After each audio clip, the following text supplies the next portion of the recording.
Hey! Ever wondered what it would look like if you saw an everyday Santa in the wild? This is the look. Day 104 of all natural, letting it glow, letting it grow. Haven't had a haircut in like 120 days. And that is a weird thing for somebody who gets their haircut from every 21 to 28 days to go 120 with no... You get to see what happens all natural. That's me. Hi, everybody. Robert Jones in the kitchen doing all kinds of stuff. So, sorry I haven't been on YouTube much lately. I have been doing so many crazy things. And today, I'm going to show you how to make these.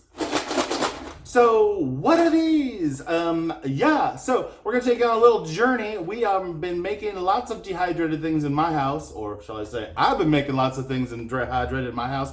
And outside, have a giant plum tree that was here in this house when we got here. Worked hard to trim it up to make it healthy.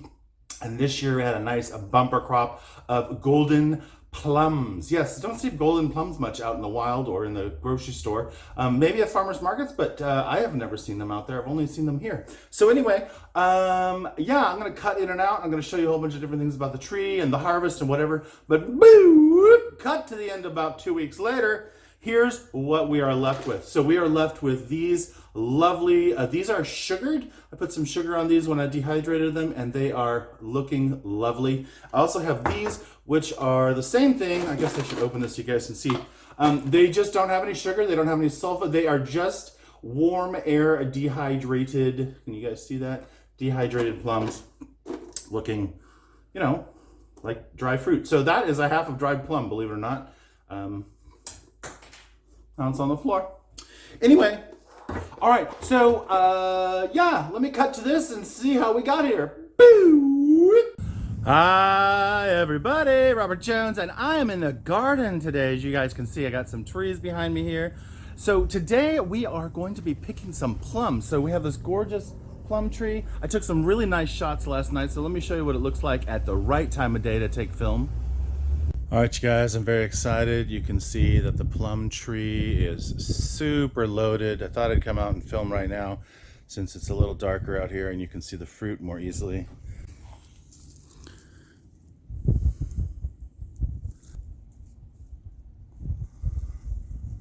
It's so beautiful.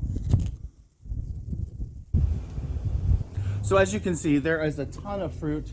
Lots of these golden plums on the tree everywhere. So today we're going to pick some. We're not going to pick all. I'm going to try to pick the ripest. Look at all the gorgeous fruit. Guys, it is so beautiful out here. I just want to show you all the fruit. Look at that. It's just amazing. Amazing. Okay, you guys, so this is aside from the big bowl I picked the other day. Got all this today, so I'm feeling kind of impressed. It only took us like 10-15 minutes to strip the whole tree. Okay, guys, as you can see here, I am just continuing to wash and slice, and I'm just cutting these plums in half. I'll de-seed those ones in the bowl and put them all in here. So we're doing a wash station, slicing in half, and then putting them in the bowl. And then we'll go to the next step. So I'll let you know when we get through all of these. Okay, guys, I wanted to show you my technique for taking these pits out because they can be kind of rough. So here's a smallish plum. I'm using a bird's beak knife. I'll put a link down below to this kind of knife. And what I do is I cut it in half, but you'll notice that there's kind of like a butt cheek about the plum. A lot of fruits have that where it's like a split down the side. Instead, you're gonna be tempted to wanna go down that. Don't go down that, go across that way, go around, then just give it a twist, take that half off, and then use your knife, little bird's beak, and go from the bottom end and pull up, and the pit will come out nice and easy. Let me show you again. So find the butt crack, go the opposite direction, slice around the meridian there, give it a twist, you'll have a nice cavity there, and it looks nice when it's dried, and then pull from the bottom with the knife. Boom, easily pitted. Okay, you guys, I'm feeling pretty good. I've got I've got these plums pitted. I got 3 more buckets over there. but I just wanted to show you what it looked like here. They're beautiful, they're glistening. These are what the pits look like. That's the pits. So, okay, on to the next step. Okay, you guys, we're on to the next step here. So what I've got is I've got our lovely plums. I've got a bowl of sugar. This was the leftover, if you watched the rum top video, some sugar that I didn't use, which is why the bowl's kind of crusty, whatever. It's just sugar, that's fine. Mostly it's an unrefined, that's why it's lightly brown, just because it's not super refined. And then I've got 4 drying racks. I wish I had more, but at the time, this is all I have. So what my method is gonna be is I'm just going to take, these are plums that are delicious, but they're not sweet. They have a light sweet taste. They're a very old style plum. This tree is probably 60 or 70 years old. And so what I'd like to do is 2 things. So first of all, I'd like to try to preserve the color as much as possible. And I don't want to use any sulfides or stuff like that, so I'm going to use an old-fashioned method, which is to use sugar. And also, since they are not very sweet, I'm hoping the sugar will give them just a little bit more. Now, if you're diabetic or you're watching your sugar for whatever reason, you don't have to do this step, or you could make a sugar syrup and just lightly glaze them. I just want to make them more tasty and preserve the color. So all I'm going to do is I'm just going to sugar the open side. So not a lot, not on the bottom or on the back side, just on the open side. And then I'm just gonna put them here. So just a really simple process. Trying to use not too much sugar.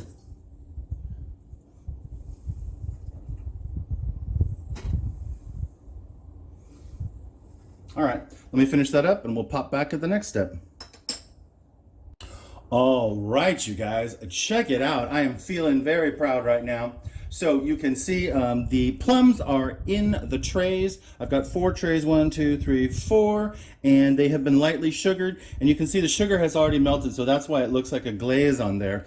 But I'm really happy because they're holding their color. They're not turning brown. The golden color is just delicious. So look at those, even more syrupy down there.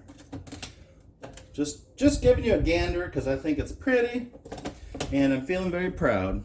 Some of you may also be wondering what I do with all the pits. So I save them. These ones are wet. These ones are slightly dry, if you're wondering why they're 2 different colors. If you would be interested in getting some of these, hit me up. I'll tell you how to get a hold of those. And maybe you'd like to try growing your own plums. There you go. All right, you guys, here's the 6-hour check-in, and here's where we're at. They are looking good. Slowly dehydrating. You can see there.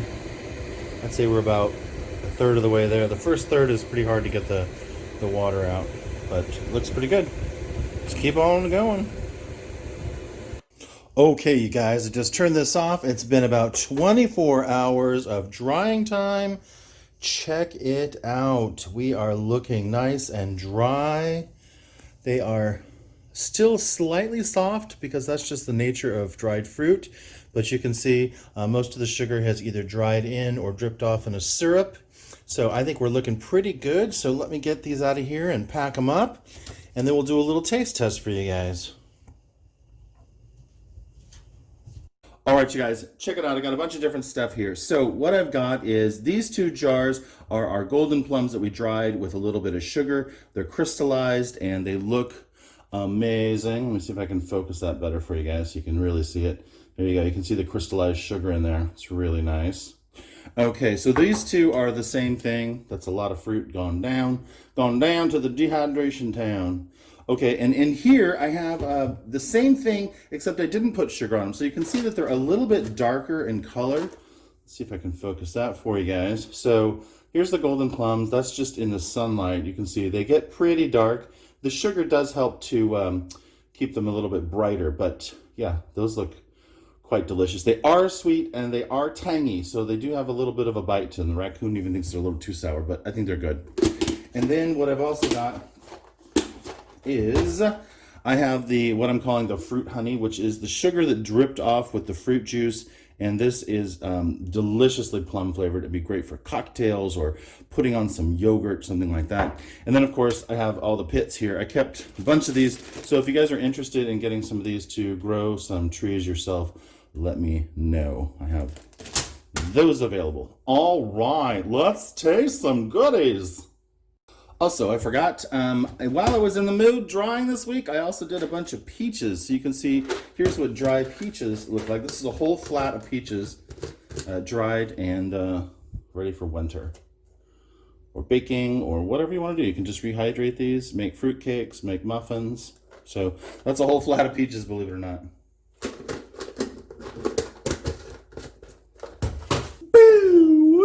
Cut back 2 weeks later. Now we've got it all done. Okay, so here's what our final products were. So we have the dehydrated without the sugar.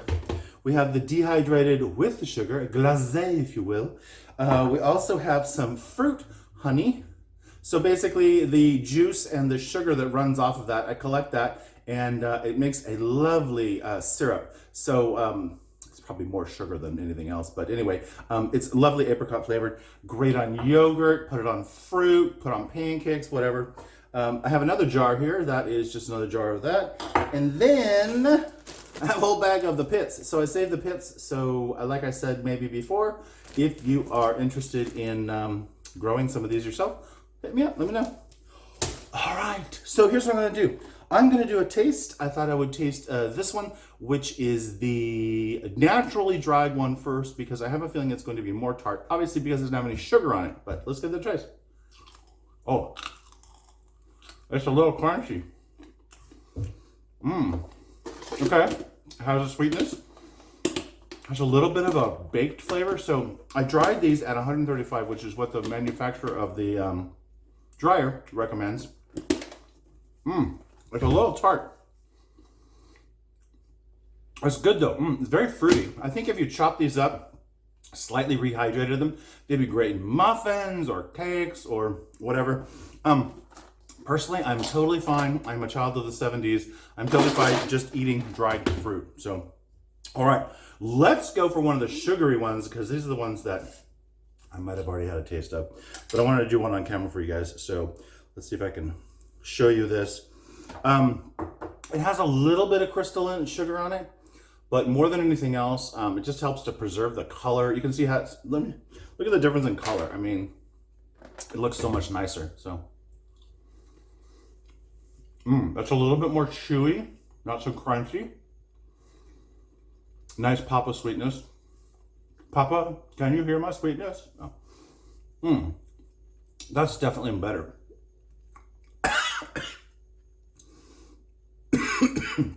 Got me in the throat there. That's definitely better. I like the punch of the fruit flavor, and I also like the sweetness just because I'm a sugar addict. But yeah, so these would be my jam. I think I'm gonna save those for a special something, maybe for the holidays or whatever. My family keeps calling me the hibernating bear because I keep preserving things. So I've done all this, and I've also, as long as I was at it, I also preserved these peaches. This is a whole flat of peaches, believe it or not. Dehydrated these. They look pretty good. Oh, they definitely smell good. So those are peaches. So yeah, there we go. All right, you guys, I hope you learned how to do something new, and I hope you try this. Dehydrators are not that expensive. I keep looking down because it's on the counter there. They're not that expensive, and I think they're a lot of fun. It might be a little bit of power consumption. Maybe you're in the desert. Maybe you can just put these out in the sun. That's a good idea too. But if you're looking for a fun project or a way to preserve food for the whole pandemic, this could be a way to do it for you. All right, Robert Jones being the extra fluffy Santa. And if you enjoyed this video, I'd love to have you like and subscribe and come back for more. Also, I made a cookbook. Who dat? Look at that. That's big hair too. So anyway, I made a cookbook. It's been out for a couple weeks now. I'm very proud of it. And yeah, it's got a lot of good recipes, you guys. All the recipes. It's also got links to the YouTube videos that I made previously, so you can follow along online and watch on the video. So there you go. All right, you guys. I'm Robert Jones. This is Eudaemonius Mark II. Thanks for coming by, and I'll talk to you next time. Take care. Bye. Oh, wear a damn mask. Wear a mask.